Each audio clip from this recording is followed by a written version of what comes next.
On est parti. Donc, bonjour tout le monde et bienvenue à cette première table ronde donc, sur la communauté MTG Aix-en-Provence. Donc, je rappelle, hein, MTG, c'est Microsoft Tech Group. Donc, voilà, nous sommes une communauté d'experts autour des solutions Microsoft. Alors, on va commencer par un petit tour de table. Voilà, si chacun veut bien prendre quelques secondes pour se présenter, on va faire ça dans l'ordre par rapport à mon écran. Ben, le premier, honneur au plus ancien, on va dire. Jeff, si tu veux prendre la parole pour te présenter rapidement. Ok, merci Jean-François. Moi c'est Jeff, donc Jean-François Préa, je suis MVP depuis pas mal d'années. Et en fait, aujourd'hui MVP sécurité, après avoir été MVP CDM, donc Cloud and Data Center Management. Donc aujourd'hui, vraiment focus sécurité, respect des bonnes pratiques avec les clients et pas mal de séminaires pour partager nos connaissances entre nous. N'hésitez pas à poser vos questions, bien sûr, dans un moment. Merci. Merci Jeff. Safe? Bonjour à tous, bonsoir à tous. Un grand merci de nous suivre dans ce live pour parler un petit peu de protection de données, etc. Donc moi, c'est Falat Agourou, je suis Microsoft MVP Security depuis maintenant 8 ans. Et je travaille plutôt sur les thématiques de sécurité, de Zero Trust, autour de l'IAM, Microsoft Entra Azure Active Directory. Et aussi, j'ai une autre casquette qui est tout ce qui est expertise sur la solution PureView, donc classification, chiffrement des données au sein des entreprises. Et bien évidemment, je fais aussi un peu voire même beaucoup d'Azure, donc tout ce qui est partie IaaS, PaaS, SaaS, et la sécurité autour d'Azure et M365. Bien. Nico? Et le meilleur pour la fin, comme on dit. Donc Nicolas Vaccaro, le petit dernier de la communauté, être MVP depuis janvier. Voilà, moi je suis surtout sur la partie Azure, plus précisément la partie hybridation avec Azure Arc et un petit peu de AKS ces derniers temps. Donc voilà. Très bien. Donc en définitive, le dernier, c'était moi. Voilà, moi je suis Jeff aussi. Donc comme l'autre Jeff, hein, je suis MVP depuis un certain temps, on va dire. Tout d'abord effectivement sur la partie CDM et puis maintenant sur Azure depuis pas mal d'années. Et puis j'interviens aussi sur toutes les solutions de sécurité et entre autres, un peu comme Cephala sur toute la partie PureView. Donc effectivement, pas mal de gens qui ont avec des profils de sécurité autour de cette table, puisque pour cette première table ronde, on souhaitait partager ensemble et puis voilà, comme on dit, papoter tout cela autour de la protection des données. Protection des données et des documents dans les entreprises avec, on reviendra sur le sujet, tout ce qui est données à caractère personnel, de quelle manière on peut garantir une certaine souveraineté de ces données, surtout quand voilà, la plupart de nos clients souhaitent mettre les données dans le cloud.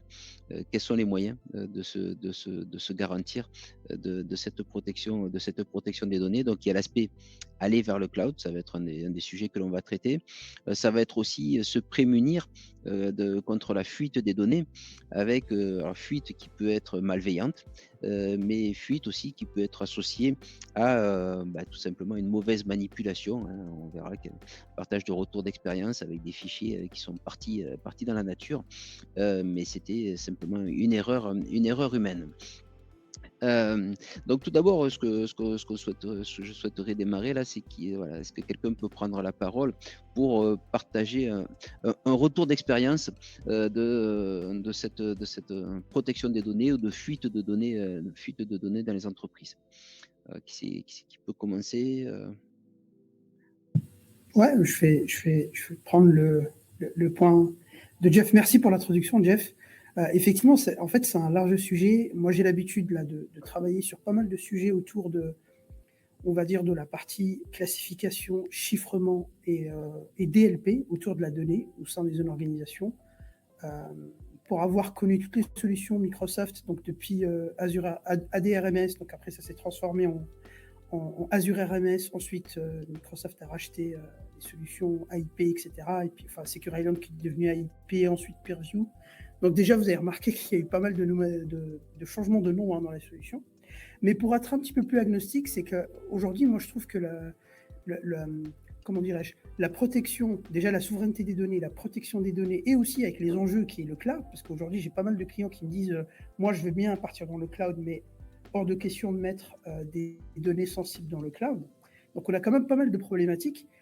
Et aussi, bien évidemment, tu en as parlé Jeff, c'est les données à caractère personnel. Ça c'est quand même important, notamment tout ce qui est fiches de salaire, tout ce qui est fiches liées à la santé, par exemple, ou des pathologies des patients dans un hôpital, etc. Donc, on a quand même pas mal de challenges autour de la data. Et c'est vrai qu'aujourd'hui, on a quand même pas mal d'outils sur le, on va dire, sur le marché, pour pas que citer Microsoft, on a quand même pas mal d'outils sur le marché qui permettent, à un certain degré, en fonction bien évidemment de l'utilisation, soit d'éviter la fuite, comme tu l'as dit, soit malicieuse, soit par erreur humaine. Donc là, plus communément appelé le DLP, hein, en fait, tout simplement. Donc, c'est des outils qui vont vous permettre de protéger la donnée avant que ça sorte sur le net, etc. Et puis, on a d'autres outils qui vont être plutôt sur de se dire, OK, j'accepte, ou si la donnée sort de mon entreprise, qu'est-ce que je fais? Et donc là, on va parler d'encryption, c'est-à-dire qu'on va venir rajouter une couche supplémentaire pour pouvoir sécuriser la donnée afin qu'elle ne puisse pas être lue par les personnes qui ne sont pas autorisées. Donc, dans mon retour d'expérience, en tout cas par rapport au projet que je fais et par rapport à ce que je fais actuellement, je fais beaucoup de projets sur de la classification, c'est-à-dire définir une taxonomie d'entreprise. En gros, grosso modo, qu'est-ce que c'est? C'est de dire, ben voilà, dans l'entreprise, on a plusieurs données. Ben en fait, on va catégoriser un certain nombre de classifications, un certain nombre de labels, par exemple public, internal, confidentiel, secret. Et en fonction de ça, on définit une description et ensuite on fait un data mapping pour savoir un peu quel type de données on a dans l'entreprise, grosso modo. Et une fois qu'on a fait ce travail-là, c'est vraiment le travail le plus important parce qu'après, derrière, ça devient plus simple de créer, on va dire, ces pseudo-labels de sensitivité. Donc là, du coup, je vais parler un peu de Microsoft, en tout cas du produit que je connais qui est PureView. On va devoir créer les labels de classification et on va classifier la donnée. Ce qui est important à comprendre aussi, c'est que c'est pas parce que vous avez une donnée qui est classifiée qui veut forcément dire qu'elle est chiffrée. Ça, c'est je vois beaucoup d'erreurs là-dessus. C'est pas parce que la donnée est classifiée qu'elle est chiffrée. Faites très attention et c'est très important à comprendre. La classification, c'est de la compliance, c'est-à-dire que dans un système d'information, je suis capable pour un auditeur de leur dire, ben voilà, oui, j'ai de la donnée classifiée, la donnée elle est confidentielle, elle est secrète, etc. Et effectivement, après, on va venir rajouter de la protection, donc de l'encryption par-dessus, pour des questions de sécurité. Mais vous voyez quand même que déjà, c'est deux choses différentes. Ça, c'est important. Puis il y a un autre point aussi qu'on pourrait aborder, c'est le DLP. Moi, du coup, j'aimerais retourner la question à tous les éditeurs ici pour éviter de faire un monologue, pour partir un peu en discussion. C'est que, honnêtement, en tout cas de mon expérience, moi, je trouve que le DLP, c'est un sujet qui est laissé par les entreprises. Moi, je ne connais pas beaucoup d'entreprises aujourd'hui qui ont un vrai DLP qui marche. C'est-à-dire que j'arrive dans la boîte, je peux envoyer n'importe quel mail, je peux envoyer n'importe quelle pièce jointe à l'extérieur comme à l'intérieur. Et vous, je vois quand même, on a quand même des gens qui ont beaucoup d'expérience autour de la table. Qu'est-ce que vous en pensez finalement? Parce que moi, aujourd'hui, j'ai du mal même à faire accepter le DLP dans des sociétés et même de très grosses sociétés. Ce qui m'inquiète quand même un petit peu. Ah. Jeff, par exemple, t'en penses quoi, toi? Je sais que tu connais bien le sujet, donc je pense que tu as des choses à dire. Alors, lequel Jeff? Parce que forcément, on est deux Jeff autour de la table. Jean-François Béréguet, pour l'instant. Donc oui, effectivement, moi, je te rejoins pleinement sur cette partie, DLP qui est assez rarement mise en œuvre. Mais après, ce que je constate aussi, c'est que parfois, les entreprises souhaitent mettre en place du DLP, donc des solutions pour se prémunir contre la fuite des données, mais vont attaquer directement le sujet technique en disant, bon ben voilà, typiquement, on va mettre en place cette solution-là qui va me verrouiller les partages, ainsi de suite, sans faire en amont ce dont tu viens de parler, toute la partie classification. Et là, bien souvent, voilà, moi, j'essaie de rediriger vers la question par prendre par le bon bout, parce qu'effectivement, au départ, il faut avoir classifié ces données, il faut avoir tagué les données, identifier celles qui doivent être internales, celles qui doivent être confidentielles, avoir même peut-être, et bien souvent, c'est ce que je rencontre dans les projets, c'est juste, si tu peux couper ton micro, je sais pas, parce qu'il y a j'ai un retour de... donc cette notion-là, des fois, on a des classifications qui sont internes au service. Par exemple, on peut avoir une classification qui est interne au RH ou qui est interne au SI. Et Et pour moi, on va pouvoir mettre en place le DLP que lorsqu'on aura travaillé sur la classification. Alors c'est vrai que c'est un travail qui peut être long. C'est surtout un travail sur lequel il faut travailler de manière itérative, hein, parce qu'il ne faut surtout pas se dire on va mettre en place une classification ou du DLP direct à l'échelle d'une entreprise. On démarre toujours petit bout par petit bout et au fur et à mesure, on vient rajouter des services. Mais c'est vrai que moi, par exemple, voilà, donc on parlait de retour d'expérience. On a eu le cas d'un client, nous, où une personne DRH a envoyé un fichier Excel en pièce jointe à une liste de distribution. Donc, la personne qui a fait ça l'a fait sciemment vers la bonne liste de distribution. Sauf ce qui s'est passé, c'est qu'au préalable, côté admin système, il y a quelqu'un qui a modifié la liste de distribution donc, et qui a fait une erreur dans la modification et qui a fait une liste de distribution dynamique et qui a inclus tous les utilisateurs de l'Azure AD, y compris les guests. Donc, je te laisse imaginer, le fichier Excel DRH a Aïe. été diffusé non seulement à tous les utilisateurs, mais en plus à tous les guests. Et bon, voilà. Donc là, erreur humaine, et on se dit, et ça, finalement, tout le monde, voilà, ça peut arriver à tout le monde. J'ai eu le cas d'un autre client qui m'a raconté que, par exemple, de la même manière, il a envoyé un mail avec une pièce jointe à quelqu'un, un collaborateur qui pensait, sauf qu'il a tapé juste les premières lettres dans Outlook, et vous savez qu'Outlook automatiquement va chercher dans le cache et complète. Il n'a pas fait attention et ça a été complété par une autre adresse mail. Donc c'est une autre personne qui a reçu. Voilà. Donc ça c'est de la fuite de données, mais c'est de l'erreur humaine. Et après, bien évidemment, on a la fuite de données malveillantes. Voilà. Donc je vois Jeff aussi qui hoche de la tête. Je pense que tu peux compléter. Voilà, depuis le temps que tu interviens aussi sur les systèmes d'information, je pense que tu dois avoir pas mal d'anecdotes sur le sujet qui vont nous permettre un petit peu de finir de brosser le tableau avant de rentrer un petit peu plus dans le détail des solutions et des cas à traiter. Eh bien, écoutez, les gars, moi, en fait, pour complémenter ce que vous venez de dire, qui est vraiment très intéressant, j'ai envie de dire qu'il y a un petit peu un mixte des deux, c'est-à-dire qu'effectivement, la phase de gestion des labels pour catégoriser les datas, c'est vraiment la première phase qui est hyper indispensable. Mais comme le disait Cephala, souvent cette phase-là, elle est compliquée parce qu'il y a beaucoup de types de data dans l'entreprise et du coup, on peut avoir du mal à arriver au bout du bout, c'est-à-dire à commencer à implémenter la technologie. Donc peut-être que le plus important, c'est toujours de mettre le focus sur ce qu'on va appeler les secrets de l'entreprise. Et c'est vrai que quand on voit la volumétrie des données aujourd'hui dans les entreprises, où les clients répliquent tout, sauvegardent tout, en se disant il faut faire ça pour bien repartir en cas de sinistre. En vérité, à mon avis, ça c'est quand on ne connaît pas, je dirais, son corpus de data. Donc, si on met le focus sur les vrais secrets, c'est-à-dire qu'est-ce qui est vital pour l'entreprise, on va s'apercevoir que c'est peut-être 1% de la data et pas du tout 90% ou 95%.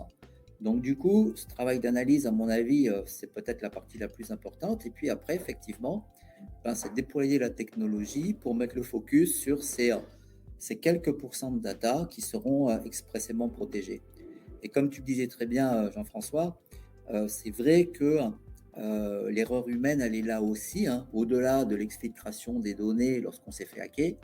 L'erreur humaine, elle est là aussi. Donc, l'idée d'appliquer des règles de manipulation sur les données, sur la façon d'envoyer les données, qu'est-ce qui est autorisé ou pas, est-ce que j'ai le droit de mettre des données dans OneDrive, dans Google Drive, est-ce que j'ai le droit de les associer à un email, est-ce qu'elles sont cryptées ou pas, comme le disait très bien Cephala.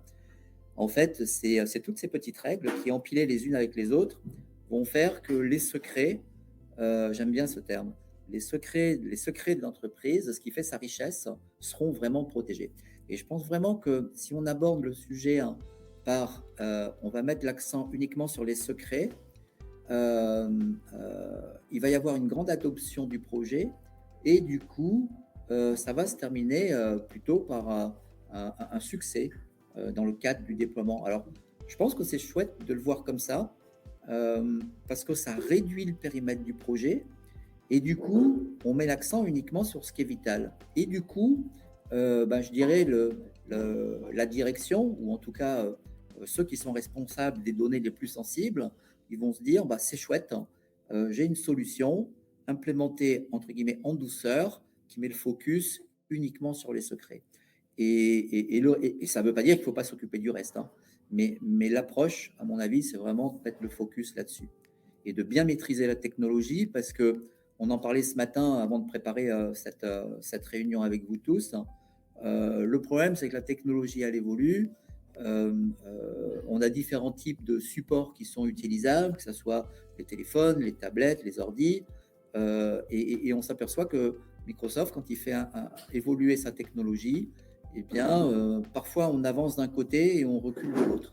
Alors, du coup, c'est pas évident de gérer ce type de projet aussi à cause de la technologie. Voilà. Ouais, je suis d'accord avec toi. Et en plus, ce que disait Jeff tout à l'heure, du coup, Jean-François Bérenguer, ce qu'il disait, un truc important, c'est que quand les gens ils veulent faire du DLP ou de la classification, ils pensent tout de suite technique.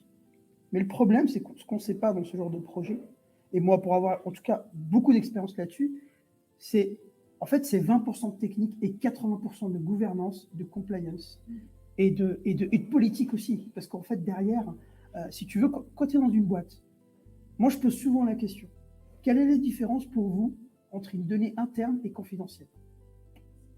Tu vois, quel est le degré qui te permet de dire, OK, cette donnée, elle est de telle nature ou elle est d'une autre nature? Et pour ça, c'est vraiment un travail hyper important, ce qu'on appelle donc le data mapping dans une organisation, pour pouvoir justement essayer de faire rentrer la taxonomie d'entreprise dans des cases. Donc un confidentiel, un public, un secret, etc. Et puis aussi, mettre des labels spécifiques si on a des labels spécifiques par département. Je vous donne un retour d'expérience simple. Moi, j'ai bossé pour une très grosse entreprise qui fait de la chimie, et ils ont un département R&D. Vous imaginez bien le département R&D, c'est quand même des données sensibles et extrêmement confidentielles. Donc eux, par exemple, ils avaient une classification, c'est-à-dire un label exprès pour ce type de besoin qui s'appelait R&D quelque chose. Et du coup, avec le chiffrement, c'est ça qui est intéressant, c'est que là, on va sur la step 2, où le chiffrement, finalement, les gens, ils peuvent déchiffrer les messages uniquement s'ils font partie du groupe R&D. Donc, vous imaginez que là, même au sein de l'organisation, on est capable, bien évidemment, de mettre des silos en fonction du degré et de la nature, finalement, de la sensibilité de la donnée. C'est ça, je pense, qui est important. Donc, pour moi, juste pour finir donc, sur cette introduction un petit peu de manière globale, c'est penser vraiment gouvernance, penser politique, penser compliance, avant de partir sur la technique. Parce que finalement, les outils, ça sera juste la copie de ce que vous allez mettre en place sur votre phase préparatoire. Très bien, merci, merci Seth pour pour ce retour-là. Nico, est-ce que tu as quelque chose à rajouter? Alors même si ça fait un peu moins de temps que nous, que tu interviens sur le sujet. Voilà, petit sujet sur cette protection des données. Alors peut-être côté Azure aussi? Oui, tout à fait. Je rejoins assez ce que Céphala disait. Aujourd'hui, le problème, c'est que les grands groupes, pour avoir travaillé du coup pour de très grands groupes également, sont assez, n'ont pas forcément, on va dire, la même visu que nous, on peut avoir sur la classification des données, comme disait Seth. Donc, c'est vrai qu'il est quand même assez important de bien les encadrer pour que la partie gouvernance soit respectée du début jusqu'à la fin. Et voilà, c'est aujourd'hui ce qui manque et ce qui a du mal encore aujourd'hui à rentrer dans les mœurs. Donc voilà, c'est ça surtout que j'ai rencontré. Parce qu'aujourd'hui, le problème, c'est que tout le monde migre sur Azure, mais sans pour autant avoir de stratégie vraiment définie au début. Et c'est là où, par la suite, on a tous ces problèmes qu'on rencontre, que vous avez évoqués. Donc aussi bien Azure que M365. Donc du coup, voilà, j'ai pas réellement eu de grosses pannes comme vous avez pu la citer, mais ce que j'ai pu voir, en tout cas, c'est ce type de problème-là qu'il faut, à mon sens, corriger quand même assez vite tout de même. Très bien. Alors, il y a parmi les sujets que l'on a cités en introduction, et puis Nicolas, tu viens d'en parler aussi, il y a le fait d'aller vers le cloud. D'accord, donc d'aller vers le cloud. Alors, bien évidemment, on est ici pour parler des solutions Microsoft, donc sur le cloud 365, le cloud Azure, mais pas que. On va parler aussi de GCP, on va parler de AWS, enfin, vers le cloud en général. Et c'est vrai que on a pas mal, je pense, tous ici autour de la table, pas mal de clients qui se posent la question de, OK, les données vont vers le cloud. Ces clouds-là, bien souvent, appartiennent à des sociétés américaines. On entend beaucoup de choses autour de ce qu'on appelle le Cloud Act, avec bien souvent des gens qui en parlent, mais qui n'ont pas forcément lu le document en question.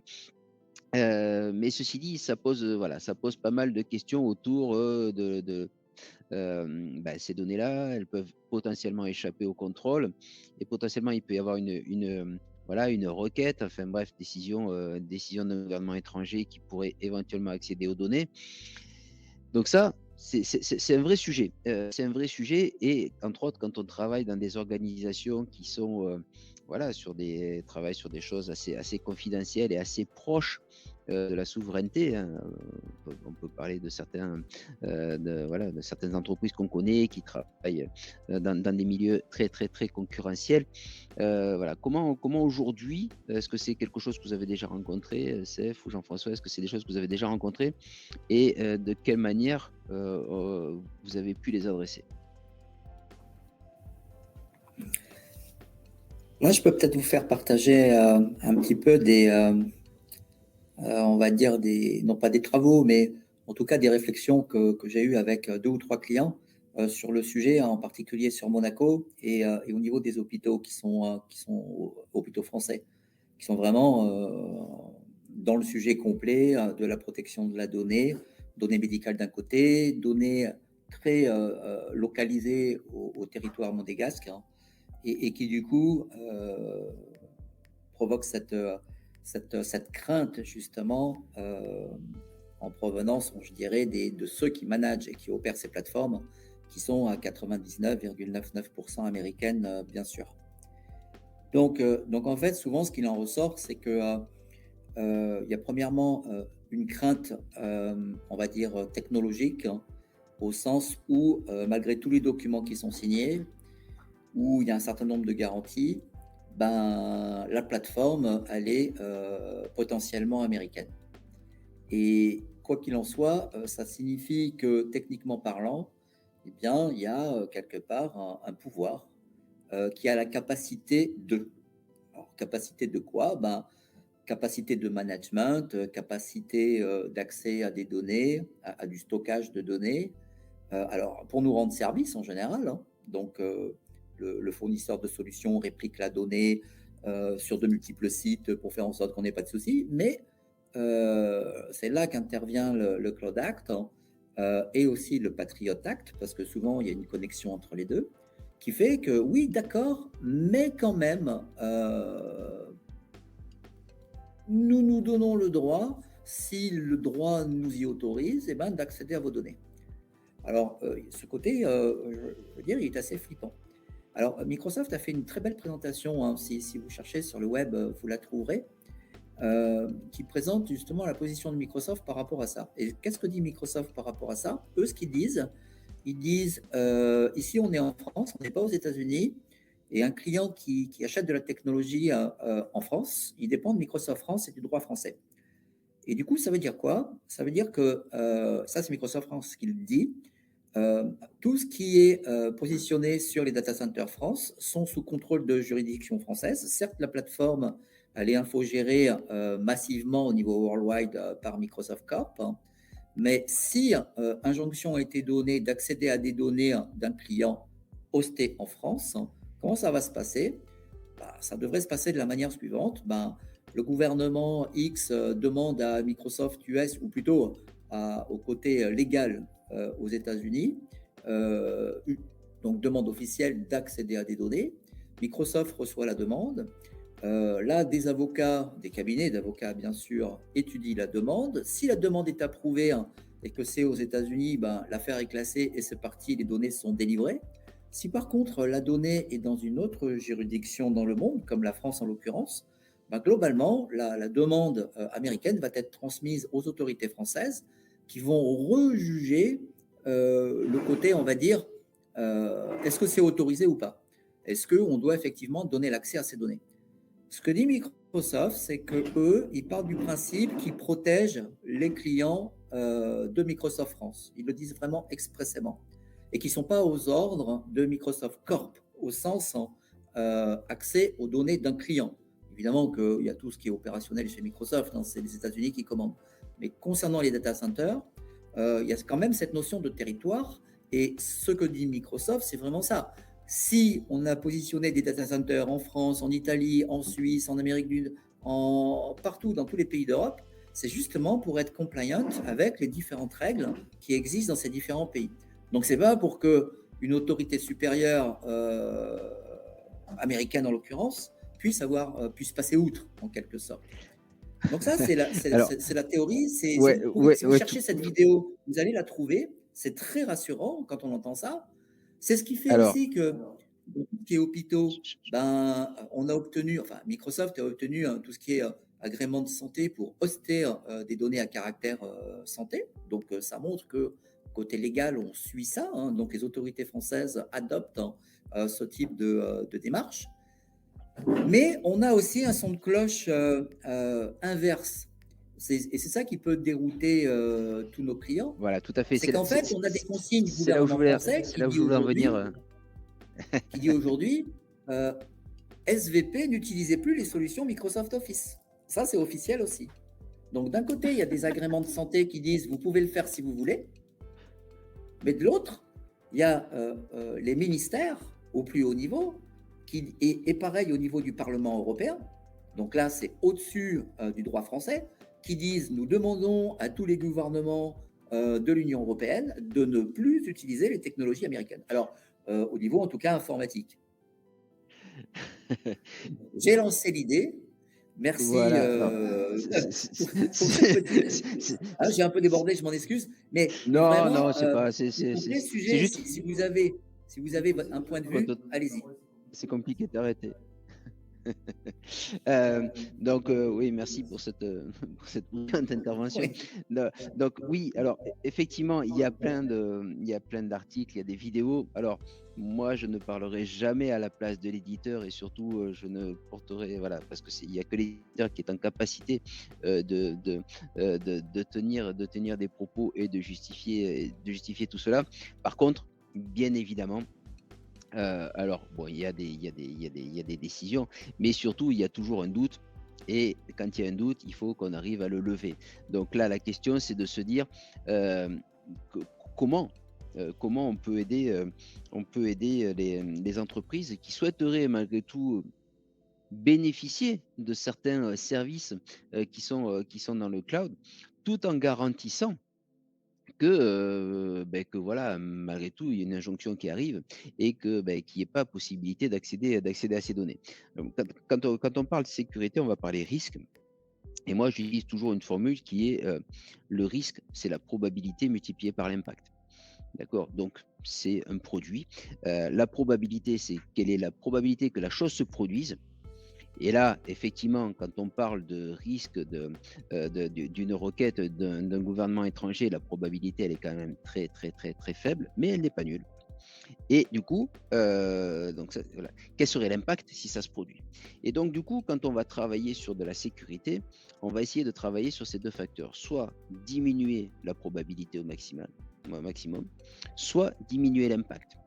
Et là, du coup, avec l'impact, c'est là que l'on va retrouver des solutions qui vont être des solutions de chiffrement ou autre, puisque si jamais ça se produit, l'impact sera nul, puisque la donnée en question ne pourra pas être exploitée. Donc, vous connaissez tous le principe de la multiplication. À partir du moment où j'ai un zéro dans une des valeurs de la multiplication, forcément, mon risque il retombe à zéro.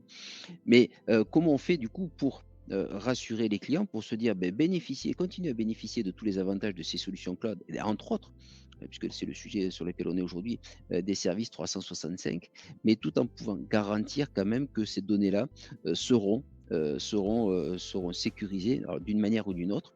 Alors, soit tout simplement parce que on peut très bien utiliser un service, et entre autres le service PureView qui est un service cloud, mais qui est indépendant du stockage. C'est-à-dire que je peux très bien décider de continuer à stocker un certain nombre de données dans des environnements qui sont on-prem ou on-prem-like, c'est-à-dire chez l'hébergeur du coin.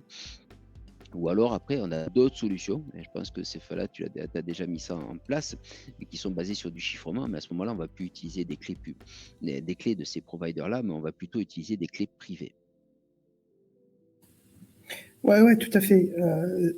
C'est un point intéressant parce que quand on parle de chiffrement, en général, on va toujours avoir la notion de complexité. On va toujours avoir la notion, ah, mais qu'est-ce que je fais de ma clé privée, ma clé publique, etc.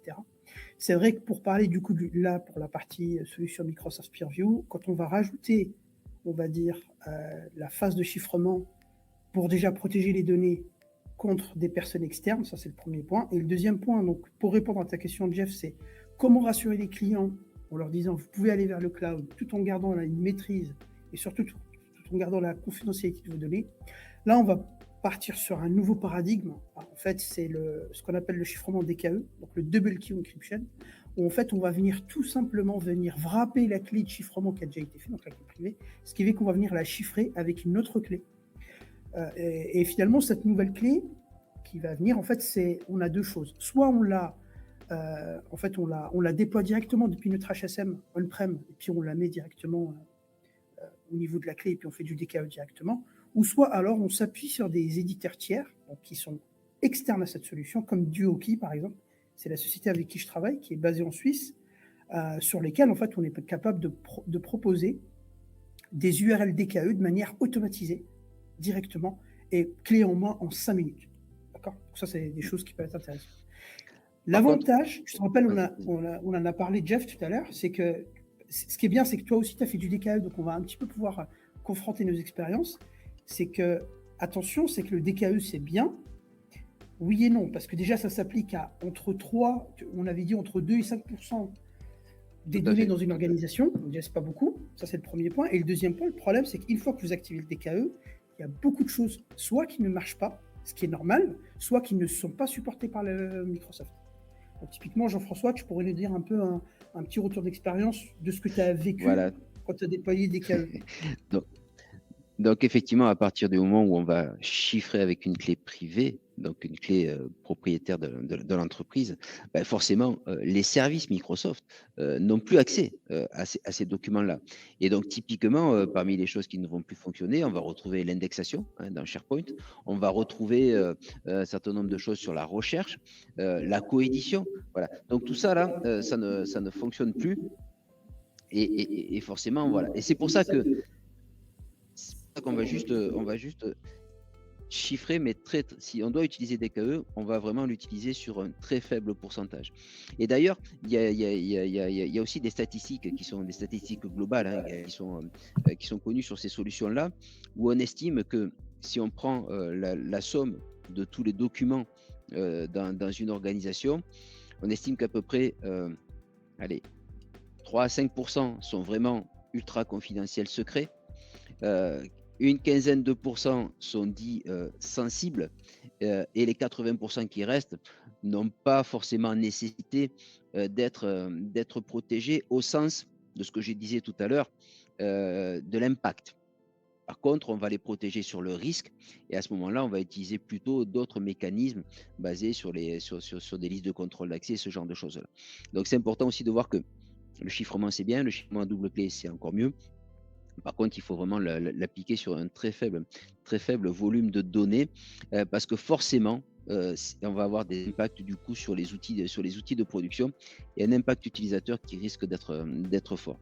Je vois, Jean-François, que tu souhaites compléter. Je voulais en fait commenter ce que tu disais, à savoir que malheureusement, avec le DKE, certes, c'était top parce qu'on avait des clés privées qui nous permettaient de garantir que les données étaient difficilement récupérables par celui qui les hoste.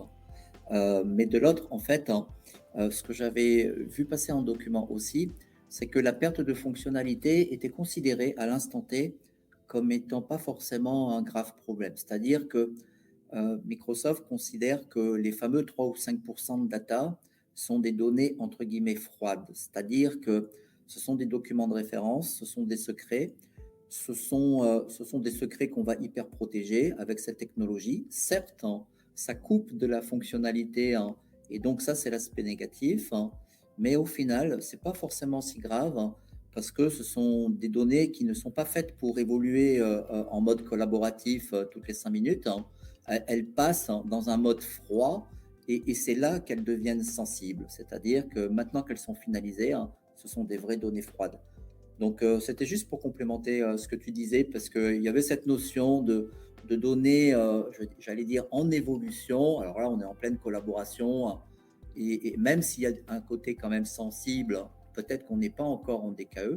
Et puis au moment où on dit, ça y est, c'est fini, je bloque, permettez-moi l'expression, et la donnée peut circuler, et ben là, bon, bah ok, je perds de la fonctionnalité, hein, mais c'est pas si grave. Vous en pensez quoi comme ça? Moi, j'avais lu un article Microsoft qui parlait de ça. Hein. Ouais, alors, en fait, tu as raison sur le fond, c'est pas un problème. Par contre, sur la réalité du terrain, c'est une autre histoire. C'est-à-dire que moi, j'ai la chance de faire du DKE depuis que c'est sorti. Honnêtement, depuis là 2 ans, ça à peu près 2 ans. Donc, depuis 2 ans, j'en fais avec Joki. Ce qu'on rencontre aussi, c'est que tu as quand même beaucoup de boîtes et des grosses boîtes qui essayent quand même de faire vivre ces données secrètes de manière assez régulière. Donc forcément, quand on leur applique le DKE, malheureusement, bah, on se ramasse toujours un nom devant, parce que bah, du coup, si vous supportez pas parce que le PDF ne marche pas encore en DKE, donc c'est quand même compliqué, tu vois. C'est que les documents Office aujourd'hui, et en plus de ça, c'est uniquement sur le client Unified Label, donc le client unifié que tu installes sur Windows, sachant que Microsoft est en train de le déprécier pour pouvoir utiliser les clients built-in dans Office 365 Apps. Donc ça fait quand même beaucoup de changements pour une organisation.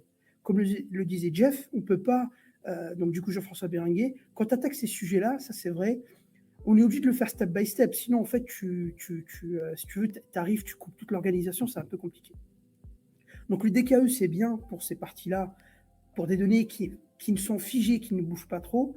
Mais honnêtement, aujourd'hui, moi, ce que je vois, le retour d'expérience que j'ai, c'est que le plus gros des problèmes aujourd'hui qui me posent, en tout cas auquel je suis confronté pour pouvoir poser du DKE chez des clients, c'est la partie mobile. Parce que tu as quand même des gens qui souhaitent consommer de la donnée secrète sur mobile, bien sûr en relais sous MDM, tout ce que tu veux, mais aujourd'hui, la partie mobile ne fonctionne pas sur DKE. Donc il y a quand même si ce sont des limitations voulues par Microsoft, comme l'indexation, etc., ce qui est normal, parce que de toute façon, ils n'ont pas accès à la clé privée, donc ils ne peuvent pas indexer. Par contre, il y a quand même des limitations techniques aujourd'hui que Microsoft sait, et ils travaillent dessus. Et on espère que ça arrivera prochainement afin qu'on puisse déployer le DKE sur nombreux clients pour les aider justement à avoir cette souveraineté au niveau de la donnée. Hop, je rebranche mon micro.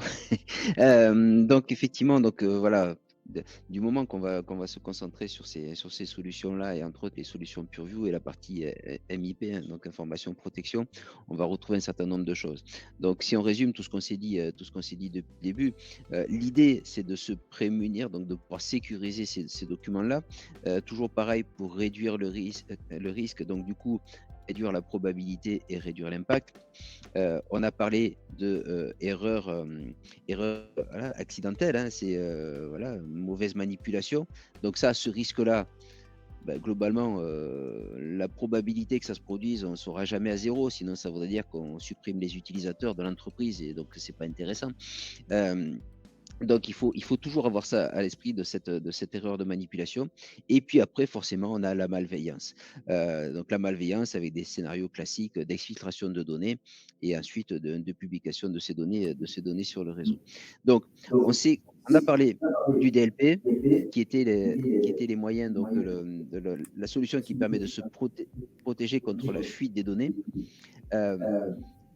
On a dit que pour remettre les choses dans l'ordre, il fallait qu'on démarre par la classification, et donc avoir une idée très précise effectivement des types de documents que l'on a, des risques qui sont encourus sur ces documents-là.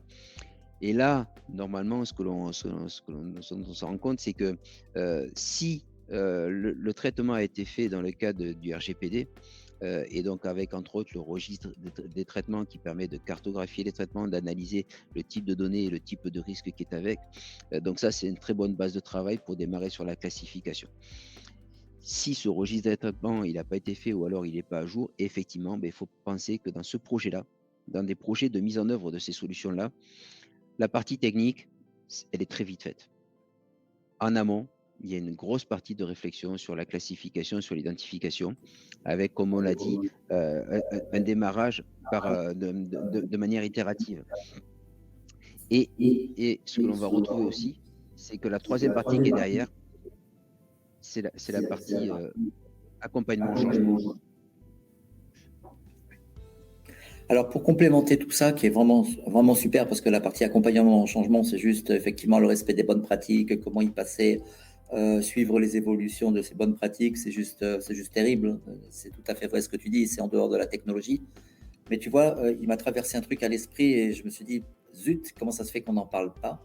C'est tout simplement la protection de la donnée qui, on l'a dit, est taguée, etc., qui n'est pas toujours cryptée, ça dépend de qu'est-ce qu'on recherche, et de l'emplacement où est stockée la donnée à l'heure où, justement, nos managers travaillent avec des tablettes, des iPads, des PC Windows, et où ils sont en 100% mobilité, nous le savons tous. Et en vérité, une attaque, comme on le sait, elle est soit vraiment, comment dire, c'est une attaque ciblée, donc on cible l'entreprise et on en veut à ses secrets, soit c'est une attaque industrielle, comme on connaît aujourd'hui, et c'est souvent du crypto locker et de l'exfiltration douce de données.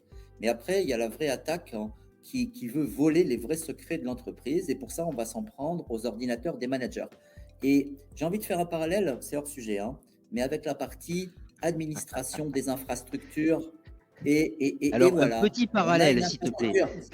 Non, mais juste le petit parallèle, mais vraiment parce que c'est tellement important.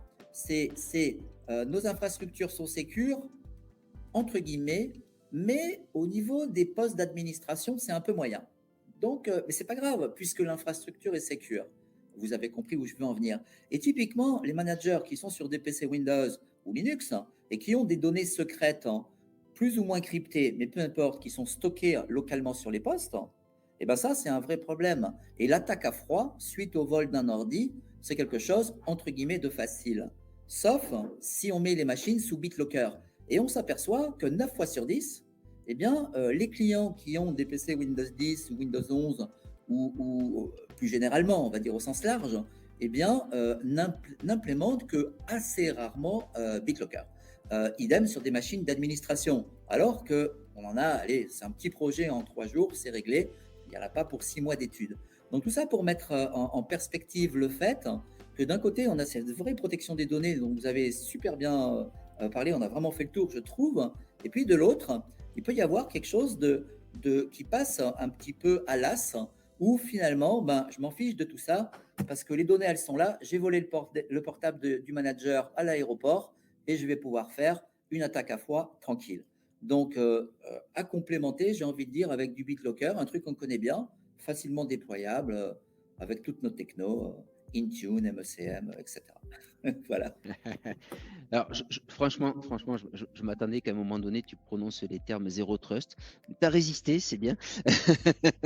Mais ça sera l'objet de notre. Avec plaisir. On fera une autre session là-dessus. Non, mais l'aspect cryptage des données stockées est aussi très important pour l'attaque à froid. C'est un vrai problème parce qu'aujourd'hui, nos managers, ils ont tous un iPad, ils ont tous un super PC Windows, et ils se promènent dans des lieux publics. Donc, il y a un vrai risque au final. Très bien. Concernant justement cette notion de protection des données à chaud, des données à froid, Nicolas, sur Azure, tu as eu l'occasion de travailler sur justement de la sécurité de comptes de stockage ou ce genre de choses-là? C'est vrai que je vous écoute, il y a beaucoup d'expérience. Tout ce qui est sécurisation de comptes de stockage, bien sûr, le b.a.-ba, tout simplement, c'est de limiter l'accès au public, tout simplement dans un premier temps. Dans la limite du possible, bien entendu, puisque pas forcément tout peut être désactivé.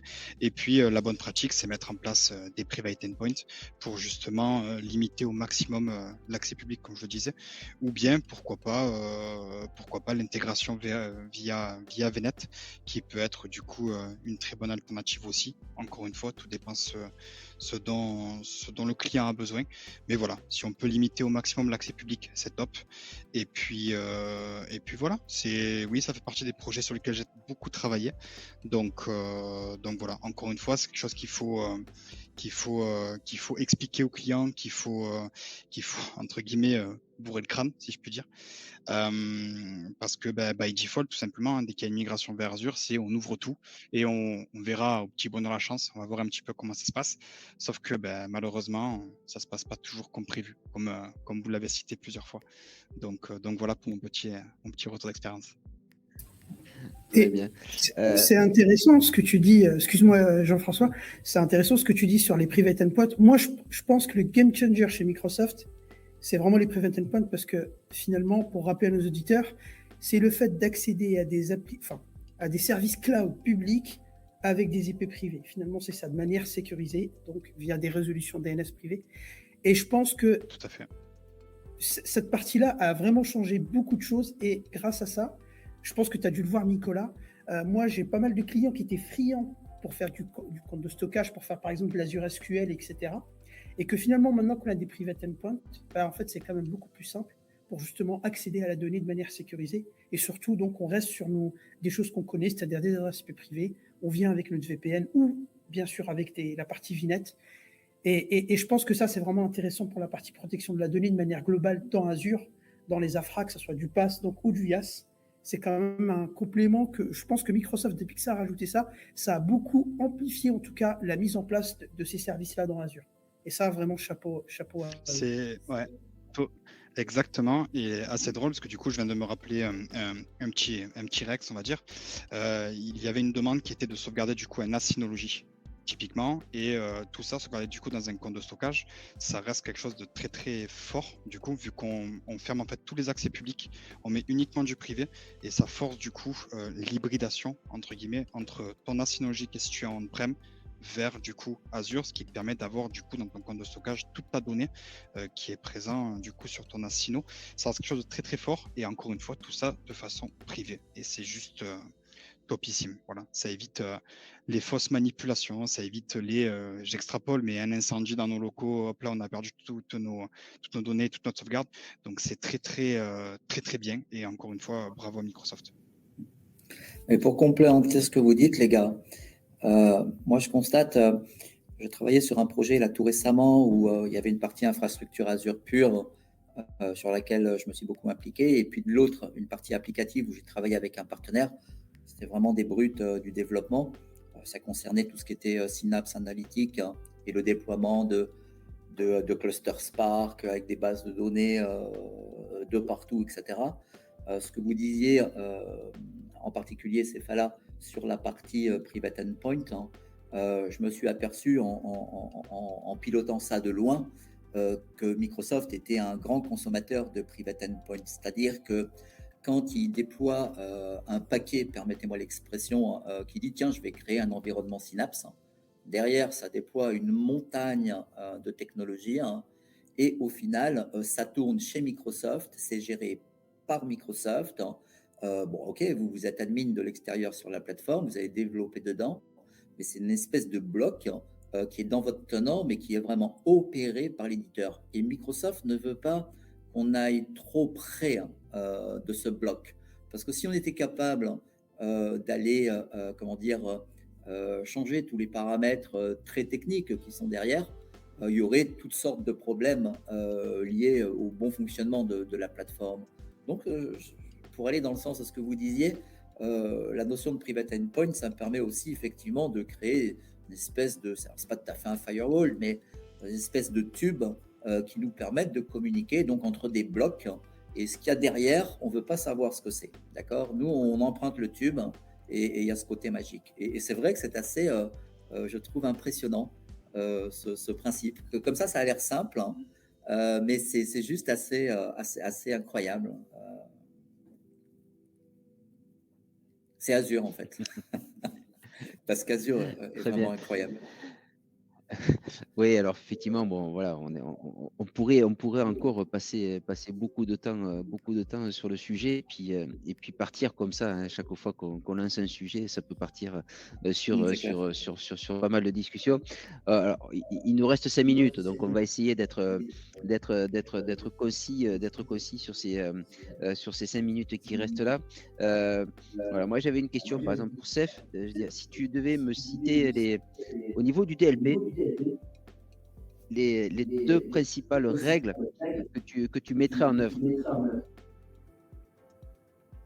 À qui tu t'adresses? À moi? Ah, c'est pas là.